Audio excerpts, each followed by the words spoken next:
I'm about to say some things you probably don't want to hear. There's some harsh truths that I've had to learn the hard way over the years. This happens so many times. I've gotten along with someone, gone on a date, we get along, easy to talk to, they're really funny. If you find yourself stuck in that cycle of always going on dates with people or in situations with people where you like them more than they like you, I needed so much external validation because I'd made the mistake of making myself very one-dimensional. You're chasing success, but you're not ready to handle it. Anyone doing anything for the first time, it should feel uncomfortable, it should feel weird, it should feel new, it should feel strange.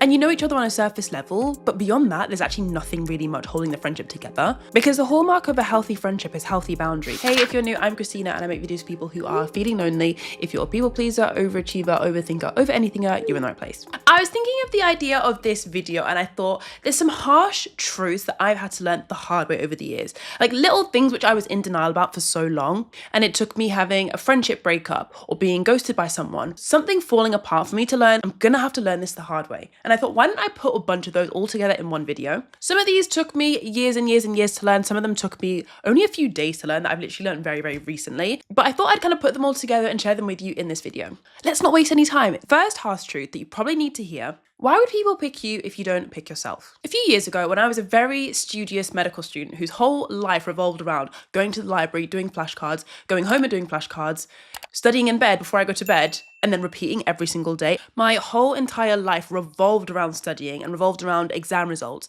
and how much I can get better exam results. And I didn't realize at the time, but I was basically making my whole entire identity very one-dimensional. Because I'd made myself so one-dimensional, my entire self-worth and confidence was wrapped up in like my exam results. And I was basically waiting for other people to validate me. Like I'd go to placement, spend time with doctors and hope and pray that they would compliment me on how knowledgeable I was or how they can tell that I'm very well read. I needed so much external validation because I'd made the mistake of making myself very one-dimensional. This applies to other things outside of your work as well.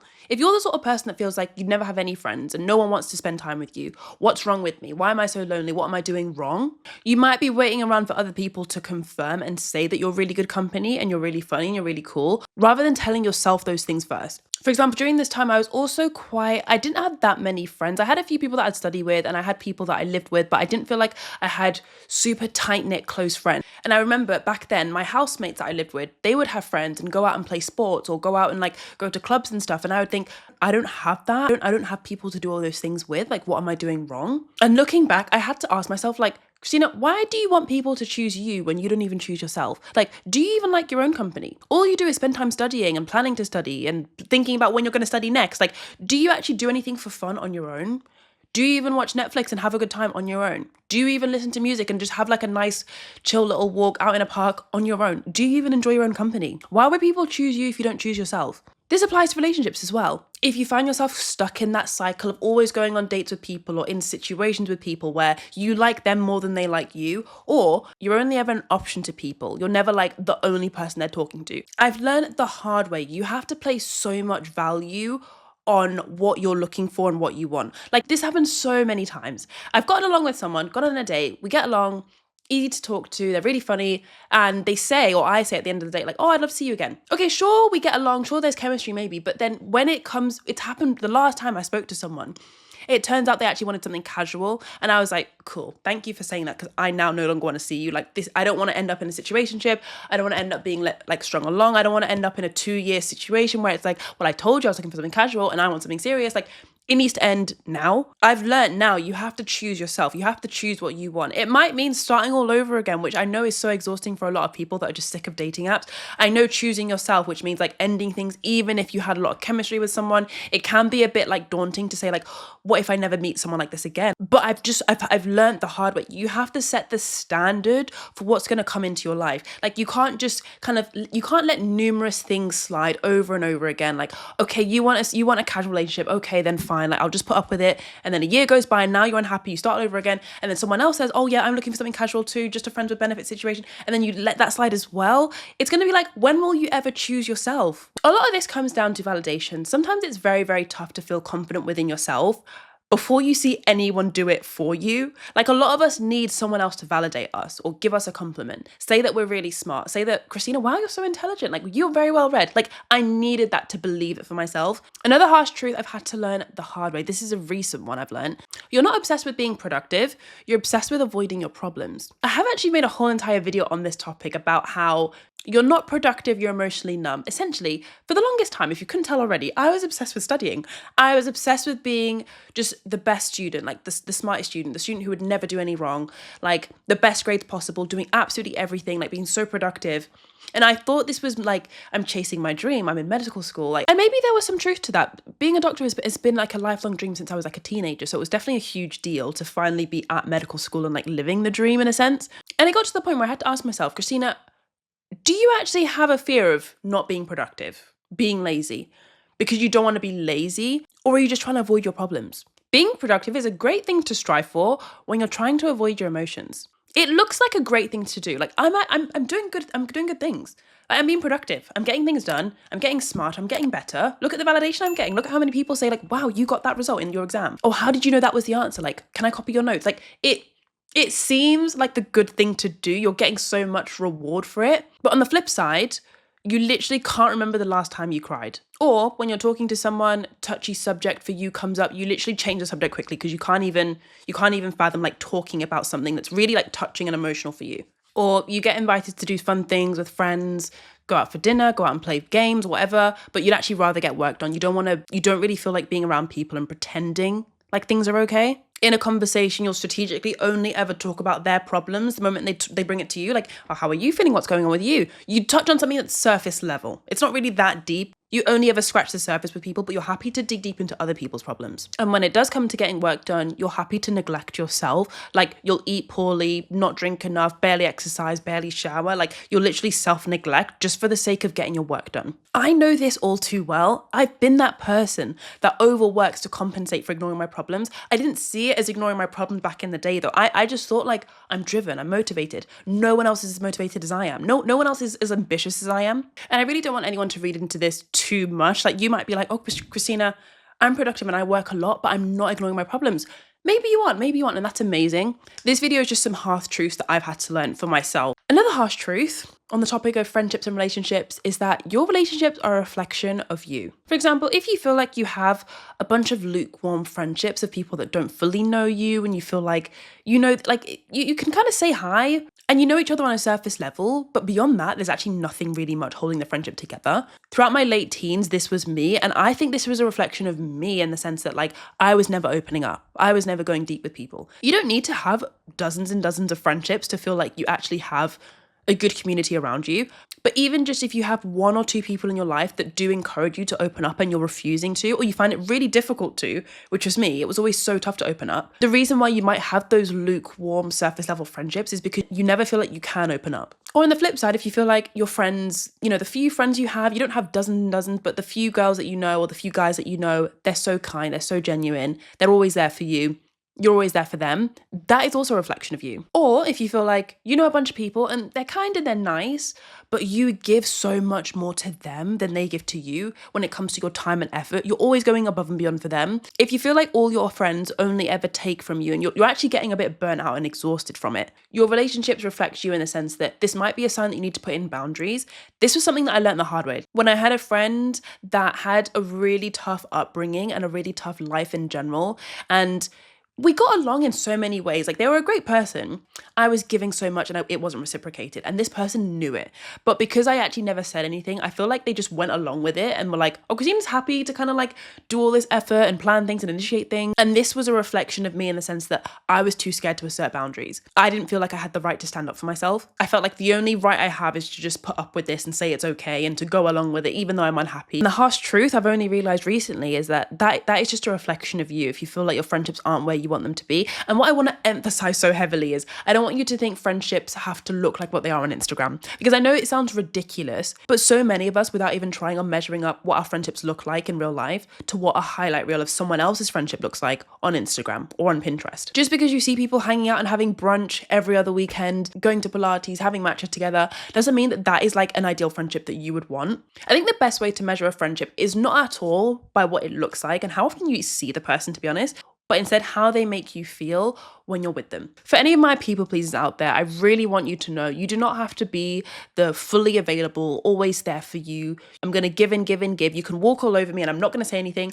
You do not have to be that person to have good friendships. Because the hallmark of a healthy friendship is healthy boundaries. Like, your friends need to know when something is too far, or they need to know when they've crossed the line. Another harsh truth that I want to share is that you can't save other people from themselves. That unhealthy friendship that I had, where I mentioned that the person had a really tough upbringing, and because they had so much going on in their lives, I felt like I just had to stick around and I had to put up with them, kind of not being the best friend, but I just felt bad for them. So I felt like, okay, I'll just to be taken advantage of, even if it means that I deserve more. Part of me, in a way, felt like, oh, I can help them. I can save them. I can help them with this in their lives and that in their lives.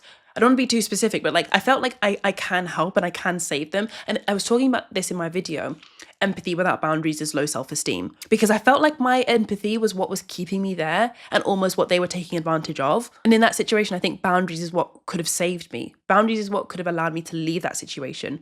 But because of low self-esteem and a lack of validation from myself, I just couldn't let go. But what I've learned the hard way, taking a step away from that friendship, is that you can't save other people from themselves. If someone is in a tough situation, whether it's their family is literally being awful to them, or it's financial situation, or it's a living situation, or it's a I have no friends, everyone leaves me situation. This is what that friend said. Like, that friend would always say like, oh yeah, everyone just leaves me. I never have friends because people always leave me. And that rang alarm bells in my head, like, oh, everyone leaves you? Why does everyone leave you? But we're friends now. And I'm your only friend, but like, why does everyone leave you? If everyone leaves you and everyone stops being your friend, maybe that's a sign that I too can't help you and I can't save you, because you have something going on that is so resistant to change that even I can't change it. If you ever feel like you have to be that friend that's always there and always helping and just giving and giving, some things are actually beyond your help. Like, you're actually overestimating how much you can help them. You're kind of like hyping yourself up to such an extreme level where it's like, oh yeah, but I can help. I'll stick around. I can do it. Which in a way, when you think about it, is quite like resilient. But when it comes to you and the amount of energy you're about to expend on this situation, before you even realize, you're probably going to become exhausted before you realize that actually this is not worth my time. And I can't help you the way that I thought I could help you. By the way, if you're watching this video and enjoying it and feel like you want to be part of a community of people who are like-minded and also enjoy these videos, then be sure to join my community waitlist, which is in the description below. I'm going to be building a community where we can all kind of hang out and talk. And once it's live, I want to be able to kind of like email you guys and tell you all in one place. So be sure to sign up if you're interested in the link below. The last harsh truth, which is probably the harshest one, and it's one that I've probably learned recently, is that you're chasing success, but you're not ready to handle it. I think this is a harsh truth that most people need to hear, especially if you're kind of like on the start of a new journey. You've got a timeline of when you want to achieve it. The way that everything is online and documented now, I think people are trying to like bypass the cringe phase. I'm a big believer, if you are doing any sort of content online, like if you're a content creator, I'd genuinely be curious to know, actually, let me know in the comments if anyone does make content. If your early stage of making content, posting the content, filming the content, if it doesn't feel cringe, you're doing something wrong. Anyone doing anything for the first time, it should feel uncomfortable, it should feel weird, it should feel new, it should feel strange, because it literally is the start. You're at level 1. You're starting from 0. So I have a funny story time about this exact topic. I'm sure for a while now you guys have heard me say in a couple of videos like, join my community waitlist. I'm building a community where we can all kind of get to know each other. So it's been on my mind for ages. Like, I literally think about this every single day. Like, I want to make something where we can all hang out. So I was like, oh, maybe a Discord, that could work, maybe an app, I don't really know. So I kind of settled with the app. I spoke to a bunch of people. Literally this week I went to a networking event, spoke to like developers, coders, people. Someone put me in contact with this agency that makes apps, and I was like, oh my god, it's coming together, they're gonna help me build it. They've made amazing apps before. Some of their apps are like #1 on the app store. I was like, oh my god, oh my god, oh my god. Like, this is coming to life. So I'm on a Zoom call with them. They're telling me about them and their credentials. They're amazing, like literally they're the best. And then I'm telling them about my idea. I'm like, I want this idea of an app. Like, I've got this idea, I've got an audience of people that I make videos for. I'd love an app where I can, like, you know, each day you get asked a question about like, what's been on your mind this week? What's been the toughest part of your week? And it like matches you. Like, you respond and you say like, oh my god, my boss was a nightmare this week, I'm feeling so exhausted. And it matches you with someone who feels the same way. And you guys can talk. Maybe you go in like a one-to-one, maybe you go in a group chat. I don't know, like the app basically connects you with people who feel the same way that you do, because each day there's a new question or questions, I don't know. So I was telling them this idea, and they're like, oh my god, yeah, cool, that's a good idea. It sounds really challenging, but we can make it work, we can make it work. We're going back and forth on different things, like we talk about different things. Then they tell me like, oh yeah, so in terms of finances, to make this happen, you know, what it will take is, you know, starting at a minimum £10,000. And, you know, to make sure the app is a success and to make sure the app works, you know, Christina, you're going to have to really work hard pre-launch of the app. You're going to have to promote it. You're going to have to push it, like get your influencer friends to promote it, influencer marketing, like get lots of people to talk about it, get a really long wait list, get loads of people interested. And I was like, you know, when like things start crumbling in front of you, like all your dreams and hopes, you're just like, oh. I was like, oh, is this what it takes? £10,000 and basically like a whole load of work. Maybe I'm delusional, maybe I'm naive, but like I thought I could make the app and it'd be a bit simpler than that. Like I didn't realize it would take that much work. Moral of the story I'm trying to say, as I'm editing this video, I'm realizing like sometimes you want success. Like I wanted to build an app, I still want to, but I don't know if I can quite handle what it takes yet. Like sometimes I literally got face to face with like, this is what success takes, like step 1, 2, 3, do this, do that, do that. And I was like, oh, that's not quite within my remit right now. So sometimes for you, if you're feeling like what you want isn't in your life yet, or you've not got you've not reached your goal yet, and you're like looking at the clock like, why hasn't it happened, why hasn't it happened? Sometimes if you got presented with it face to face, you might actually run away from it. Like you might be like, this is too much, I can't handle this, I'm literally not capable of this. Because that's what I did this week. Let me know in the comments if any of these resonated, or if there's any harsh truths that you've maybe had to learn in 2024 or learnt this year. I'd love to know in the comments. And if you enjoyed this video, you might enjoy my you don't need self-improvement, you need self-acceptance video. But that is it from me. Thank you so much for watching this video. I'll see you in the next one. Bye.